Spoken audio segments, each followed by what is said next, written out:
Hi, have you ever thought about buying a brand new home from a builder that has built out or is in the process of building out an entire neighborhood? I call these builders cookie cutter builders, and I do that for a reason because they build a whole bunch of homes very quickly that all look very similar to each other in a single neighborhood, and they use very cheap products. They generally will use siding and not much brick at all, if any brick at all.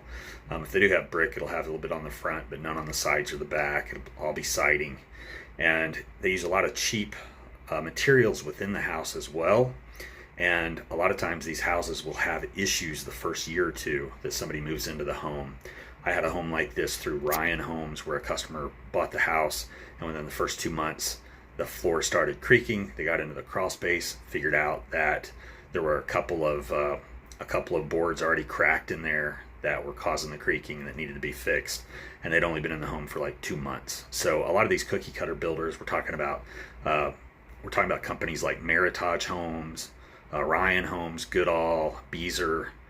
There's also a company called LGI. These are cookie cutter builders that use a lot of cheap materials and are going to build crappy homes for the most part.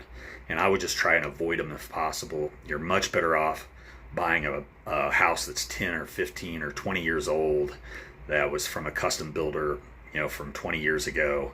If anything was going to be wrong with that house structurally, it would have happened by now.